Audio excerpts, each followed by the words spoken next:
A day in the life of a bot. Hi guys, today I will show you a little movie about the life of a bot. This includes his daily World v World gameplay, which is divided in 3 segments. First we're gonna have to talk about his morning rituals and bot setup. After that I will teach you something about his pathing and rotation. And for my last point I will talk about how he ends his day in Guild Wars 2.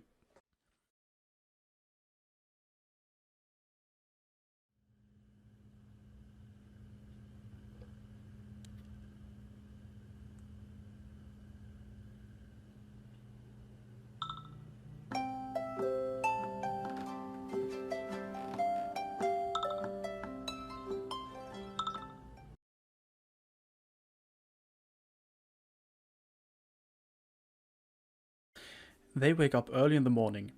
After breakfast and showering, they feel ready to get the day started.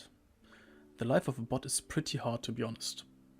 After all that hard work in the morning, they even have to boot up their PC and start Guild Wars 2 Plus, their favorite bot program of choice. To be even more efficient, they have to have the festival gobbler ready. So pretty rough requirements are needed. Although Guild Wars 2 has crazy bot detection, the botters use 14 VPNs plus 8 different PCs. Even the Tor browser isn't enough to hide from the Guild Wars 2 bot detection. That's why they have to route their client traffic through Internet Explorer network. Also, they have to bypass the client's bot detection. Ring 0 kernel drivers required. After this little setup, they can start botting pretty easily. Let's talk a little bit about the pathing of a Guild Wars 2 bot. It's crazy how far programmers have come in creating the best and most efficient World v World bots. Bots never use the same route. They never wiggle around randomly just because it looks fresh and fly and hip. They never hit walls while running. Don't forget the random D and up mounting to make it even look fresher than it already is. They just want to feel some nostalgia, I guess. It reminds them of the times we didn't have mounts in Guild Wars. By the way, if you've seen people teleporting or desyncing, they are not cheating or botting. It's just their bad internet connections, trust me.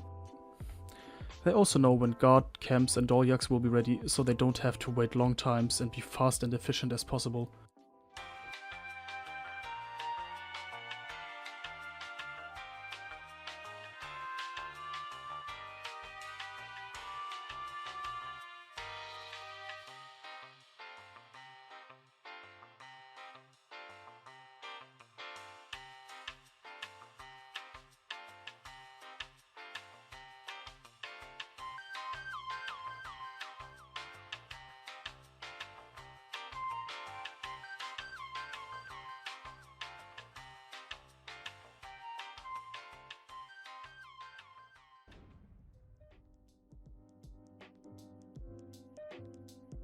So yeah, I think I represented their pathing good enough.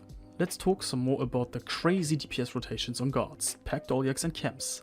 In this example, I use the rotations of a little friend the core engineer. This little guy doesn't use his mount jump for DPS. No, he just demounts and starts with elixir fucking ass. While he's evading any attacks, he gives the guard a massive stare down to prepare him for his rotations and intimidate him. After that he goes in with the crazy double pistol rotations of 1, 2, 3, 4 and 5. Not even a split second after he uses throw elixir as to stealth himself, which actually one-shots almost everything in the World v World. That's an easy kill on most of the guards. When the guard is done, he proceeds to throw an elixir BNU on him. I mean, why not have some boons up for a few seconds and actually show them that you didn't need your full kit to kill them? If he really wants to make sure his enemy is dead and not just bugged or even invisible, he can cast supply crate on them when they're not even there. You guys must be thinking, with some crazy DPS rotations like this, people should kill him easily in World v World, but the sad truth is, the bots are actually beating most of the players. I am really not joking about this, trust me, they beat a lot of players.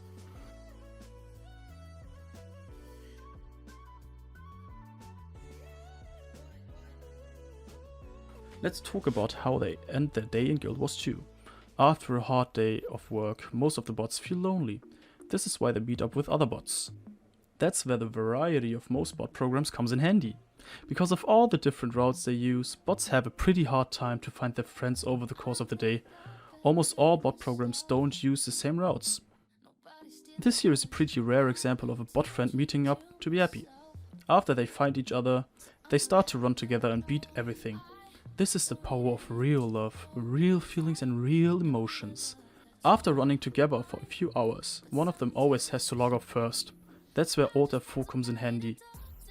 His friend is left alone and now will cry for the rest of the day until another friend joins him on his journey.